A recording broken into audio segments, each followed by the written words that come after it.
les caisses de l'État font face à une autre forme de pillage. Ordonnances falsifiées, surfacturation, arrêt maladie bidon. On a du mal à chiffrer la fraude. Le volume, c'est plusieurs milliards d'euros. Plusieurs milliards d'euros. Probablement sur la fraude globale à l'assurance maladie. Pour lutter contre ces fraudes, la Sécu a mis en place des brigades spécialisées. L'inspecteur Éric Martin en fait partie. Il travaille pour la Caisse des Hauts-de-Seine. Ces dernières semaines, il a reçu plusieurs courriers anonymes. Ils visent un infirmier libéral.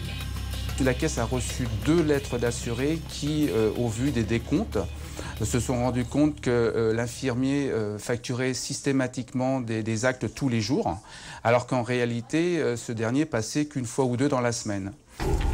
Généralement, cela ne coûte rien à l'assuré. C'est la Sécu qui paye intégralement ces actes fictifs. Intrigué, l'inspecteur se plonge alors dans le dossier de l'infirmier et très vite il découvre d'autres anomalies. On a le cas aussi de cet assuré qui, en fonction de la prescription du médecin traitant, prévoit un passage par jour tous les matins, y compris le week-end. Et quand on vérifie les facturations, on se rend compte que l'infirmier facture 2 passages par jour. On a constaté aussi des surcotations, des actes facturés alors que l'assuré est hospitalisé. Cumulant par rapport à tous les assurés d'une journée, on arrivait à des moyennes horaires par jour à 35 heures 03. Il déclarait 35 heures de travail. Voilà, 35 heures de travail, ce qui est complètement impossible. 35 heures déclarées sur des journées de 24. Une sacrée performance pour un seul infirmier. Au final, le préjudice estimé serait considérable. Par rapport aux assurés ciblés, on a évalué le préjudice sur 2 ans. Et à ce jour, on évalue un préjudice à 306 000 €. Pour comprendre comment cet infirmier s'y prend pour réaliser une telle arnaque, l'inspecteur se déplace chez les patients du fraudeur. Là, je vais entendre un assuré à qui on dispense des soins infirmiers. Et nous avons remarqué dans la facturation que nous envoie le professionnel de santé des anomalies en ce qui concerne la nature des soins, la fréquence. Bonjour monsieur, je souhaitais vous rencontrer dans le cadre d'une enquête que j'effectue sur l'infirmier qui vient vous dispenser des soins. Cela fait 12 ans que ce patient est rongé par le diabète. Il est pris en charge à 100% par la Sécu. Donc il y a combien de passages par jour? 2. Un le matin, il vient le matin, comment ça s'appelle, pour lui faire ses pansements son insuline. Alors attendez, 2 passages par jour, donc on en a un le matin. Oui. À quelle heure le matin? Oh bah, il passe entre 8 et 9 heures. Entre 8 h et 9 h. Ça, c'est sûr. D'accord. Et le soir, donc, il y a de nouveau un passage ou pas? Pour juste l'insuline. Juste l'insuline, oui. Alors, Pas de pansement le soir. Le soir, il y a un passage à quelle heure le soir? Oh bah alors là, c'est entre 19 h et 20 h, hein, papa, à peu près, hein, ça dépend. Entre 19 h et 20 h? Oui, à peu près, voilà. Il vient jamais avant 8 h et jamais après 20 h? Non. D'accord. Problème, l'infirmier déclare qu'il effectue des soins chaque soir après 20 h. Le détail est important. Il lui permet de majorer de 9 € par jour ses visites quotidiennes. C'est des soins donc concernant des pansements? Oui, oui. parce qu'il a... C'était plus grave avant, maintenant ça se... Très bien. On lui a amputé tous les doigts de pied. D'accord. Oui. Est-ce qu'il y a une toilette?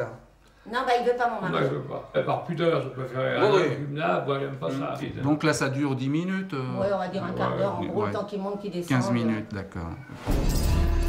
Pourtant, chaque jour, l'infirmier facture des soins de toilette fictifs. Montant du préjudice, 15 € par soin tous les jours de la semaine.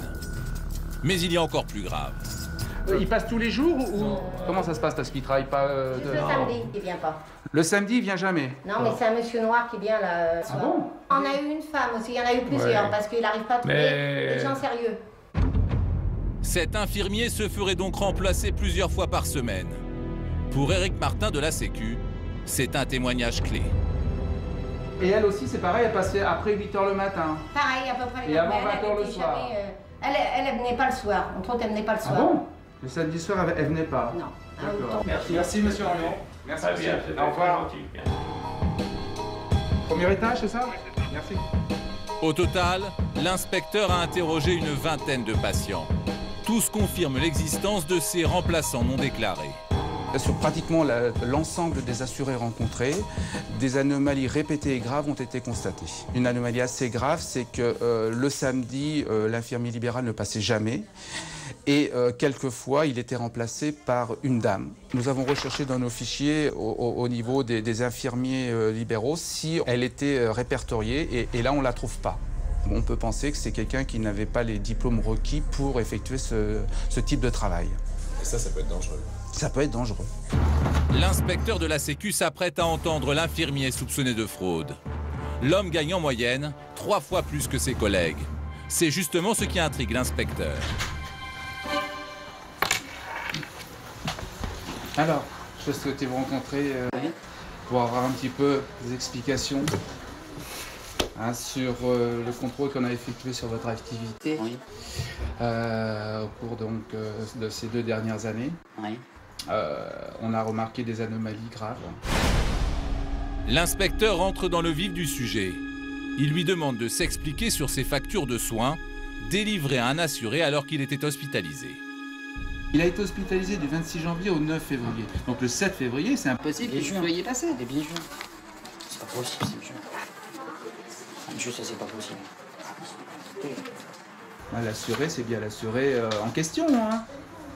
C'est pas possible, mais c'est la réalité. Vous vous rendez compte quand même quand on voit ça. Non, mais je comprends bien, monsieur. Mais je vous assure. Peut pas monsieur, je comprends très bien. Mais je peux vous assurer que je fais hyper gaffe à ça. Jamais je fais un truc comme ça. Jamais, c'est pas possible. Ou je me suis trompé, ou c'est pas possible. L'infirmier pris de court joue les victimes. Mais quand l'inspecteur aborde la question de ses remplaçants, cela se complique. 90% des assurés nous ont dit que vous ne passiez jamais samedi ou s'il y avait un passage, c'était d'une autre personne. Vous aviez un remplaçant ou pas? J'avais des remplaçants, j'ai pas fait des contrats.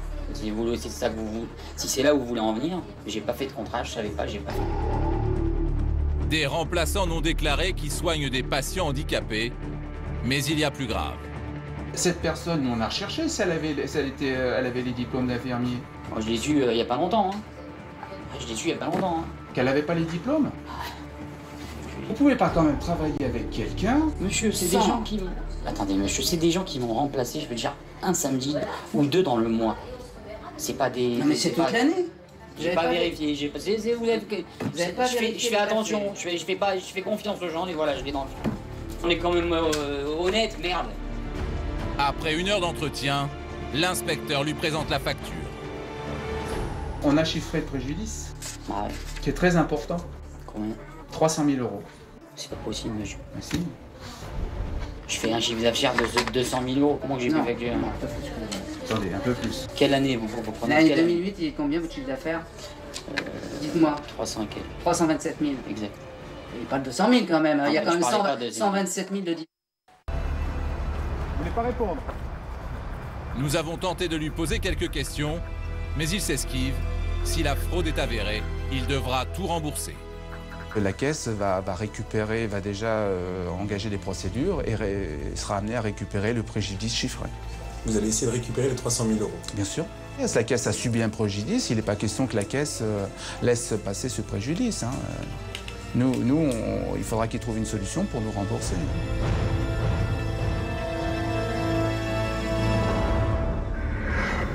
Marie-Aimée Gaspari est vice-procureure du tribunal de Nanterre. À la tête de la section économique et financière, elle est régulièrement en charge d'affaires de fraude. C'est elle qui vient de recevoir la plainte de la CPAM concernant cet infirmier.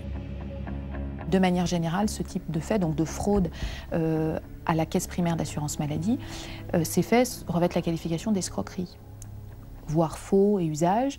Et la peine encourue, la peine d'emprisonnement encourue est une peine de 5 ans d'emprisonnement. 5 ans ferme. 5 ans ferme et éventuellement, à titre de peine complémentaire, une interdiction d'exercer la profession au cours de laquelle l'infraction a été commise.